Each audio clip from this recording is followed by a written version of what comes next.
রাধে রাধে বন্ধুরা, me and my child ব্লগে আমি সুনিতা সকলকে স্বাগত জানিয়ে আজকের ব্লগটি শুরু করছি। এটি আমার বাবার বাড়ির পুজোর আগের দিন। আমার মেয়ে রিদ্দা আলপনা দেওয়ার জন্য আমরা যখন সবাই আলপনাগুলো মুছছি তখন ওরও কাজের প্রয়োজন, তাই ও মুছছে। আর তারপরেই আমরা চলে গেছিলাম পুজোর যত বাসন সব মাজবো বলে।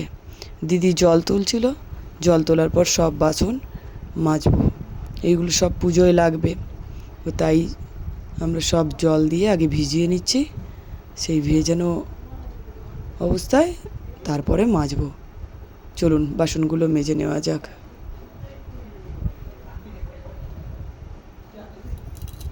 বাসন মাজার জন্য নিয়ে নিয়েছি একটু তেঁতুল আর মাটিটা আগে থেকেই ভিজিয়ে রেখেছিলাম, তারপরে তেঁতুল আর মাটি ভিজিয়ে নিচ্ছি।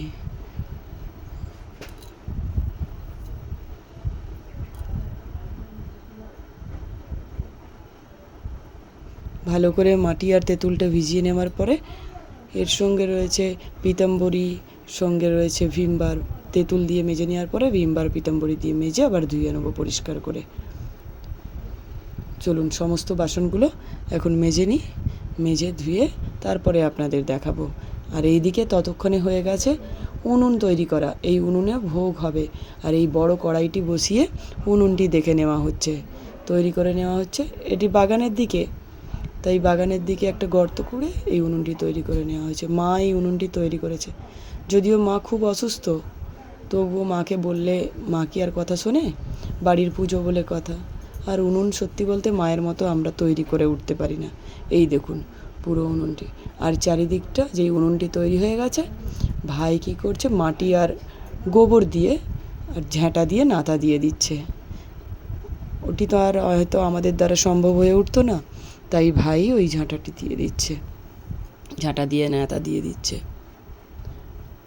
আর এইদিকে নারকেল গাছের থেকে নারকেল পাড়া হয়েছে, এই নারকেল দিয়ে নাড়ু হবে, আর তাই বাপি এই নারকেলগুলো ছাড়িয়ে নিচ্ছে। আর এইদিকে দেখছেন নারকেলের সব ছোবড়া, যেগুলো আমরা ছোটোবেলায় ধুনো দিতাম।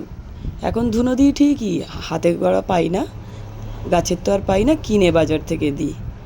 কিন্তু বাবার বাড়িতে দেখুন সবই ওই গাছের থেকেই পেড়ে দেওয়া হয়।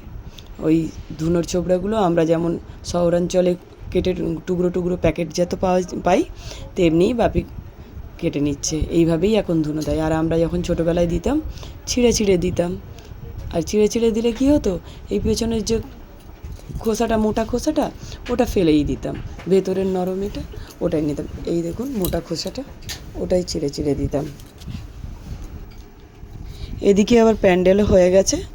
এবারে ত্রিপল দিয়ে ছোট একটা প্যান্ডেল করা হয়েছে সামনে, যাতে ঝড় বৃষ্টি হলে বৃষ্টির জল যাতে না পড়ে বা রোদটা যাতে না লাগে। সামনে সবাই মানে উঠোনে সবাই বসবে, সন্ধ্যাবেলা প্রসাদ সেবন করতে আসবে তাই। আর এদিকে মা বসে গেছে আচার করতে। আগের দিন ঝড়ে যত আম পড়ে গেছিলো, তার কিছু আম বিক্রি করে দেওয়া হয়েছে, আরও কিছু আম ছিল, সেই আমের আচার করতে বসে গেছে। মিষ্টি আচার, চিনি দিয়ে মিষ্টি আচার করবে, নাতি নাতনিরা খুব পছন্দ করে। আর মায়ের হাতের আচারটিও হয় খুব সুন্দর, মশলা দিয়ে আচারটি তৈরি করে। আর এদিকে হেনা ভিজিয়েছি মাথায় দেব বলে, এই দেখুন। আর এইদিকে এসে দেখি মায়ের আচারে মশলা দেওয়া হয়ে গেছে। আমি তখন বললাম আমি একটু আচারের মশলাগুলো দেখাতাম বন্ধুদের, তুমি আচারে মশলা দিয়ে দিলে? বললে না, এখনও পুরো মশলা দেওয়া হয়নি, তাই আচারে মশলা দিচ্ছে। এই দেখুন অল্প কিছু মশলা থেকে গেছিলো, সেই মশলাটাই মা দিল। এখানে রয়েছে জিরে, কালো জিরে, মেথি, তেজপাতা, মৌরি এবং লঙ্কা, পরিমাণ মতোই দিয়েছেন মা। এবার এইভাবে আচারটিকে পাক দেওয়া হচ্ছে, প্রায় আচার শেষের মাথায়। তাই আচার খেতেও বেশ ভালো লাগে মায়ের হাতের এই আচার। আমার মায়ের হাতের আচার ছাড়া আর ভালোও লাগে না। অনেকে কেনা আচার খায়, আমাদের আর কেনা আচার ভালো লাগে না। এই যে আচার তৈরি শেষ, মা গামলাতে ঢালছেন, আর সেই সময়ই এসে পড়েছে নাতি। এবার এই দেখুন নাতিরও আগমন হয়ে গেছে, এই দেখুন বসে বসে আচার খাচ্ছে। আর তখনই আমি বলছি যে কী হলো রে, এসে বসে পড়লি আচার খেতে? না, ভাইয়া আচার নাবিয়েছে, তাই আচার খেতে চলে এসেছি। দিদাকে ওরা ভাইয়া বলে, তাই ভাইয়ার কাছে আচার খেতে বসে পড়েছে। আর আমি বলতে হাসছিল, আর বলছে খুব সুন্দর হয়েছে আচার। দিদার হাতের আচার ছাড়া খায় না, আমি যখনই আচার করি বলে তুমি আচার করো ঠিকই, দিদার মতো করতে পারো না। আর এই দেখুন এইদিকে হয়ে গেছে, সমস্ত বাসন মাজা শেষ। বাসনগুলো নিয়ে এসে ঠাকুর ঘরের সামনে উল্টে রেখেছি।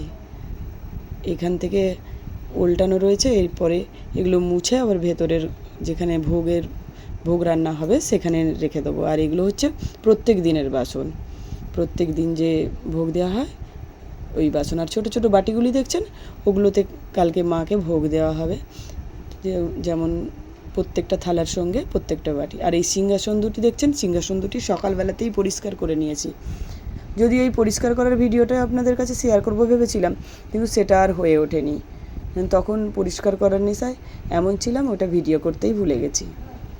এই দেখুন আমাদের সঙ্গে সঙ্গে ছেলেও কাজে লেগে পড়েছে, গ্যাস ট্যাসগুলো ধুয়ে নিয়ে মানে আসছে।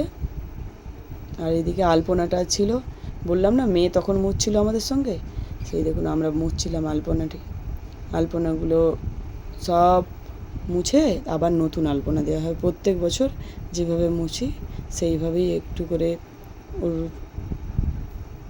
একটু দিয়ে দিয়েছিলাম খাওয়ার সোডা আর একটু জল দিয়ে, তারপরে সিরিজ পেপার ঘষে ঘষে আমরা তুলে দিয়েছিলাম। আপনারাও পারলে এইভাবেই চেষ্টা করবেন, কোথাও যদি পোস্টার কালার দিয়ে আলপনা দেওয়া থাকে এইভাবেই ঘষে দেখবেন, আলপনাগুলো উঠে যাবে। ভিডিওটি ভালো লাগলে অতি অবশ্যই এক লাইক কমেন্ট শেয়ার দেবেন এবং সাবস্ক্রাইব করতে ভুলবেন না, পাশে থাকা বেল আইকনটি ক্লিক করবেন। ধন্যবাদ, দেখা হবে আবার অন্য কোনো দিন অন্য কোনো ভিডিওতে। এখন তবে আসি, রাধে রাধে বন্ধুরা।